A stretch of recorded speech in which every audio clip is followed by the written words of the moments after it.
You guys are smooth. I got the peeps here already. I thought I was going to talk alone, which I really didn't mind. As the way my battery is a bit screwed, I just want to rotate my device and figure out. Oh, there we go. Yes, rotate device. Yes. Good morning. I'm just wasting a bit of time now because maybe other children want to come. Hopefully you can hear me. I'm just having to charge the phone, do everything, set up. Now I'm setting up my set. Set up shop.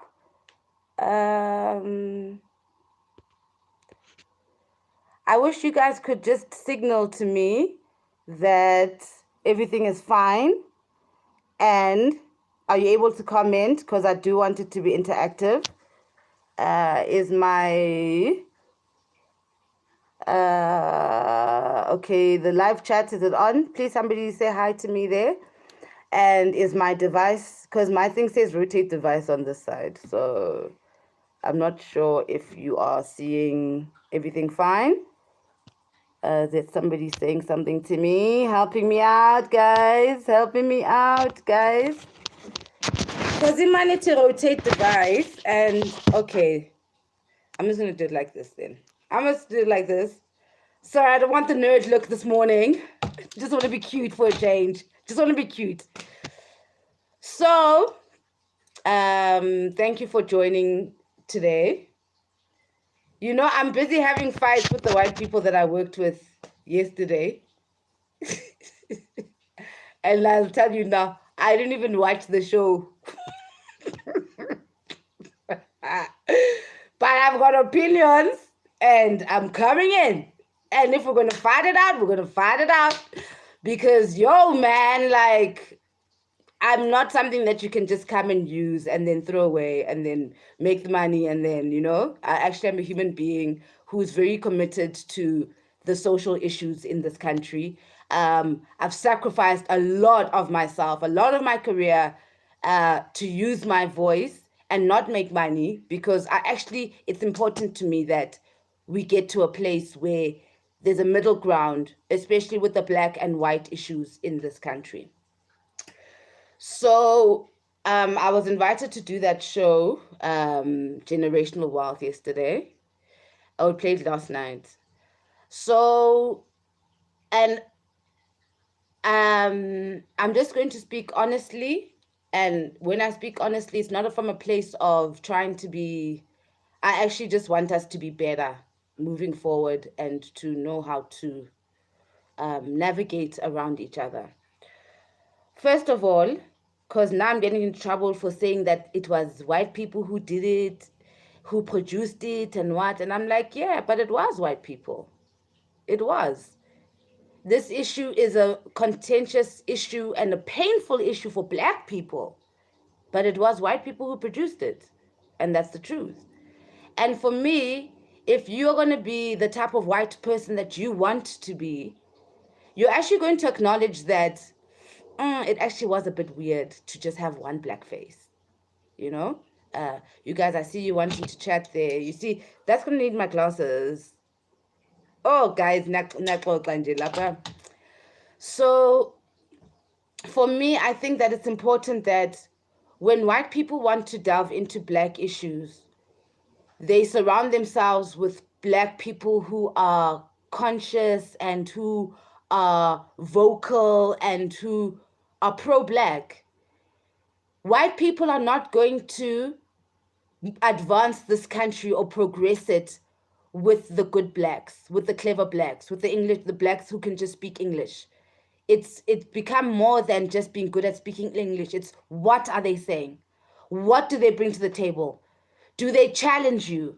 Our problem right now is that white powerhouses or white teams will choose a black that is good, is well behaved. And then they're like, no, but we've got blacks here. We've got a black. And I'm just like, no, you don't. Actually, you've got somebody there who came there for the job, who isn't pro-black, who's never used their voice, who is not going to challenge you. So for as long as white people are working with blacks who don't challenge them, there's not going to be any progress in the country. There's just not going to be progress. You can't want to fix something but dictate the terms. You can't, I can't hurt people and then dictate to them on how they must express their hurt. So for white people to become the white people that they want to be, and I can see there's a genuine, some of you genuinely actually do want things to work, and you're just like, no, it's not my fault. And I'm just like, yeah, but it's going to have to start at the point where you realize that you should be challenged by black people. Like the highest form of insult for you cannot be you being challenged by a black person. That means you're a toxic, racist white, what we don't want. So for as long as you're a white person who's not ready to engage with black people on an equal level where the blacks can tell you your shit, because now what you're doing is that you're working with the blacks who don't tell you your shit. Then you're like, no, but we've got a black. And I'm just like, no, you don't have a black. If you had a black, you would have called me and your co-producer. I would have known their name. If it's a black person, a black name who's been fighting black struggles, who the TV content we expect black issues and to unpack black issues, I would have known their name. So you can't come to me and say we're working with blacks, but it's actually a black who is just sweet and listens to you guys. No, it's not going to work. So for me, we have established that whites are hoarding all the resources and hoarding all the capital. We've acknowledged that. Even at SABC has been taken over by white people. Why white people think it's normal to exclude other races and to be the majority in a black-dominated country, I don't understand it. I don't understand the level of white supremacy that makes you think that you can have a show with a panel of black people and it's just white people in the crew and just white people on production except for one or two blacks. I don't understand how you can think that that's somehow pure and something to be applauded. If you want to do a show that tackles black issues, can in the crew and in the management, you have strong black voices who are going to challenge you, because we're coming from a history where we've been dispossessed. We can't have you working with the blacks who are just going to keep quiet and take orders from you, because then we're not going to go anywhere. Okay, so now this is just from a point of view of when you want to do a TV production, get a black co-producer who is also woke and vocal and strong and problematic, so that it's what you put on TV is actually reflective of what's going on.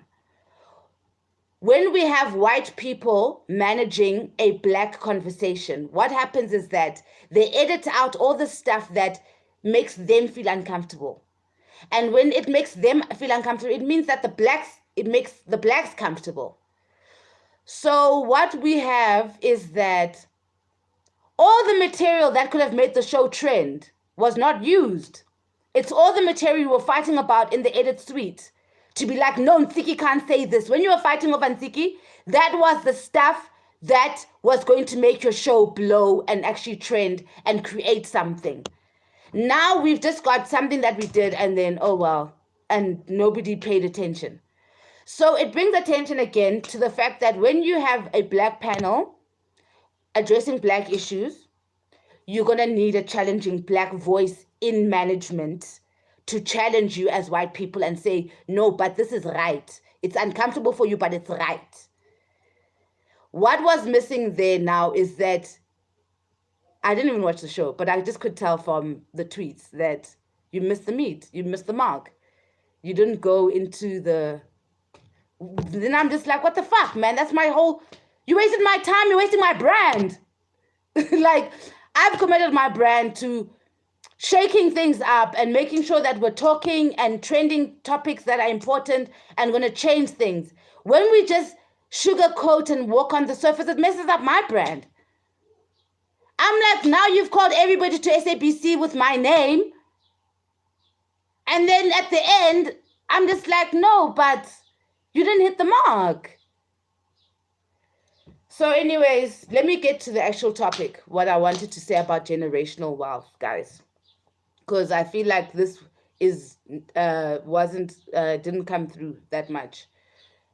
By the way, I didn't watch the show. I'm just talking a lot like this. But I'm just saying, just from my third eye point of view, where I was like, nah, fam, you can't have an all-white team with one or two blacks doing an all-black panel talking about black issues. Something's wrong. Something's wrong. Let me see. You guys are commenting there. But I want to move on to generational wealth.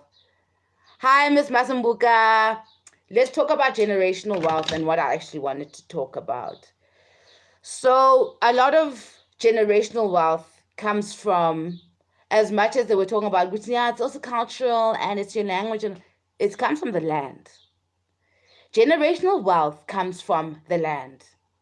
It comes from what you are able to do with the space and to fill up the space, right, for your children. Generational wealth is like, how much space does my clan have in this lifetime? Right? So how white people sorted out their generational wealth. But in 1910, there was a lot of, actually, I want you guys to go to SA History and go read on the Land Act. So since they arrived in 1652, you must know that before, we occupied land, we could buy land, it was cool, whatever. But all the time in Parliament, and remember the whites didn't involve blacks in Parliament. The whites were always like, okay, how do we sort out the native issue? How do we sort out the land issue? First of all, they called us a native issue. We haven't gone to a place where we have contextualized white people as the white issue. When white people were serious about consolidating their wealth, they called us the native issue. And that's how they were like, okay, this native issue sends us on. Then they were like, the land issue.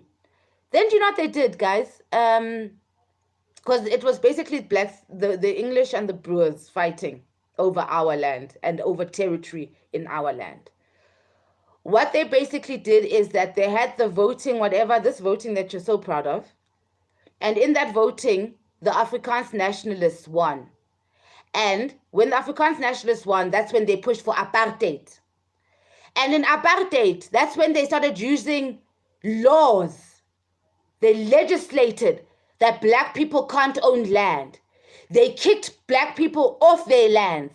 They used guns and force, brutal force, to push black people out of lands. They created laws labor laws where they moved black people from rural areas to the urban areas, but to specific areas in the land. This is written in rules. So if you do not follow this, then you are arrested. And in that Land Act, 90% of the land was given to white people and 10% given to black people. So with the 90% of the land, white people have been able to put themselves in a place where they create generational wealth, where they create farms, where they create businesses, where their grandmothers have got farms in the Eastern Cape, in Knysna, in what, because they've taken ownership of the land through the legal system, right?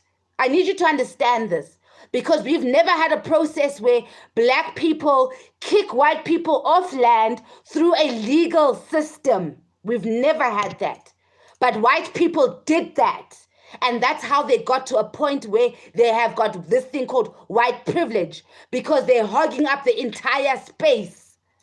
It's not that they were clever or that black people are lazy. It's that they've got 90% of resources to work with, and we don't. So it's not about, oh no, black people, apartheid is over. No, now we move. It's about the fact that we're still in a situation where they still own the 90%. It hasn't been reversed. You need to understand that in the Land Act, the government gave farmers concessions and low interest loans to help them develop the white farms that you see standing today. When you see the whites bragging about their exports and stuff, you know that their farms were started by the government and subsidies from the government. That has never happened with black people. So black people are sitting with the 10% still, and no subsidies and no low interest loans. So it's got nothing to do with what was talked about on TV last night, where you're like, no, we need to be better. No, now things have changed. There's opportunities. No, there's no opportunities. Fuck all. The only opportunities is that you can speak English, and when you can speak English, then you grovel and you suck up to white people and you become their bitches, and then they give you their opportunities, and then you keep quiet. So nothing has changed. We're still sitting on the 10%. So when you talk about generational wealth, can we go back to the Land Act first? The source of everybody else's generational wealth, what they get to pass down through their generations, because we've got nothing to pass down in our generations. So you can sit there with your weave and your whatever, but Oksalayo, you've got no generational wealth to pass down to those children. Because what? You don't have it. You don't have land. So I was just annoyed yesterday. I was annoyed when black people are fighting amongst themselves about 10% and not realizing and having to educate people that, listen, Nana, the white people are where they are today, not because they work hard, because it was legislated for them to own the 90%, and now they're sitting on the 90%, wanking all over us about how great they are and how they've developed everything, but they have the 90% that they stole. So do you fucking understand where I'm coming from now? When I'm just like, the clever black bullshit where you think you're privileged and you want to have talk about credit scores is bullshit without the land. It's bullshit. It's non-sustainable. The only thing sustainable is land, and fixing the Land Act of 1913 that gave all the resources to white people. The problem right now is that we don't have generational wealth because we don't even own 1% of the economy. But you've got the black people sitting there in their weave and their good English talking about, no, we can get into cryptocurrency. You not even have 1% of the economy. So pardon me for being annoyed and irate about that conversation, because I was just like, bitches, we can't be clever blacks and good English blacks. For how long? Because right now we don't have land, we don't have the economy. That's what the generational wealth conversation is about. It's about the economy and the land. And for as long as we've got black people coddling whites about, oh no, we just need to, guys, we can't be victims anymore. We are victims. We only have 10%. We're fighting amongst ourselves because we're fighting over 10%. Do you understand that? So now get over yourselves and get ready to fight for the 90%. Instead of fighting the ones who are fighting for the 90% inside the 10%, you're busy now. You're fighting the 10%ers. I was just fucking disappointed, man. I'm going to read your comments now. I'm going to read your comments. Oh, I forgot I'm not on my computer. We never call them natives, even to Europe. Thank you. My great-grandfather was given until sunset to move his multiple wives, children, and livestock from his own farm to arid land where they couldn't farm. That's what I'm talking about. I'm saying that white people did land expropriation without compensation. That's what I'm saying. And I'm saying that the white people took all the good land and put the black people in barren land. Then you want to tell me that we're being victims. When are we correcting that? Let me go back to the comments. Okay. There's this fly that is like stressing me. You know, fly season in fucking South Africa stresses me. Our people want to deal with dispossessed by ignoring the actual dispossession and dealing with its ramification instead. Thank you. I don't know. They just always want to defend the whites and be like, and I'm like, no, guys, the whites have to pay reparations. They have to give some of it back. We can't be saying, okay, no, let's manage around the 10%. It's fine. Let's manage. We'll be fine. The 10%. No, we're not fine. We're not fine. The whites on those farms have to share the land. People have to, the land claims, people have to go back to their homes. That's what generational wealth is, especially in an African context. Our wealth is our land. Okay, let me see now. Tulani, my grandfather was chased away from Hawick, Gwazenzele, and they were forced to sell their 40 plus cows because they move our family to Yabon, to a township. It was difficult to have life. Do you see what I'm talking about, guys? Do you see what I'm talking about? When I'm like, no, but when we had generational wealth, we were fine. We had generational wealth, and then it was legislated that is taken away from us. So when is it going to be legislated for it to come back to us? I'm pissed off. I'm pissed off because I'm like, we're here performing for the white people on TV, but the reality of the situation is that we know where the problem is. We know where the problem is. It's that 90%. And it also transpired in the actual TV shoot when 90% of the crew is white. And I'm like, but this is a black conversation. How did you white people not realize that you need a strong black voice even amongst yourselves? The one who's going to be like, no, Ntsiki must say it. Because now what we had is a whole bunch of white cowards who don't want what Ntsiki is saying. So how are we going to move forward now? Because now you're making it seem as that the opinions that say no, move on, forgive and forget are as equally as important as the ones where I'm saying bring back the land. And it's not. It's not the same. What forgive and forget are those coward blacks who are going to coddle white supremacy. I'm not that. I'm not saying that. I'm saying that we need reparations. We need to fix the gap between the rich and the poor and the black and the white. We need to fix it.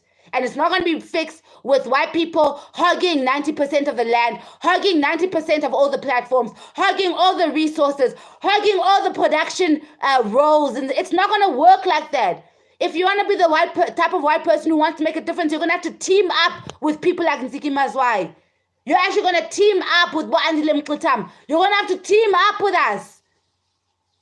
Because for as long as you're teaming up with the good blacks, we're going to keep having the same conversation and it's still going to be uncomfortable and you guys are going to continue walking with your eyes over your back, checking that you're not about to get stabbed.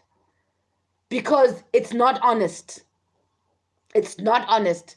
So until white people can have honest conversations with real black people, the black people are not scared of them and the black people will challenge them, then we're not going to get anywhere in this country. Let me see what you're saying there. Matthews. The freedom itself that RET is talking about, it won't serve blacks anyways. It was also drafted by a white. Thank you. The constitution itself was also a tool for gate. Thank you. Yeah, it's long, guys. The problem is that white people want to sit there and write down the rules for us on how black people should be. That time is finished. I don't want to be told by white people. I don't need to be clapped for by white people. I don't need to be validated by white people. I just want to be black and live a black existence with my people and be fine. And I want my land and I want access, the access to the things that I know I should have access to. But because I'm too black conscious, I'm being denied those places. And I'm like, that's fucking bullshit. You can't fucking deny brilliant black minds because of your insecurity and your white supremacy. We're tired. We need to move to a better place in this country. We can't be, we've been stuck in this stalemate for, nah, fam. Just do the fucking right thing. Do the fucking right thing, man. I'm just so tired. Guys, I'm going. I think I have expressed what I wanted to say. Let me see if there's anybody else who's talking there. But that's what I wanted to talk about. Okay, I believe we must take what belongs to us by force because when we negotiate with white people, they take us for a ride.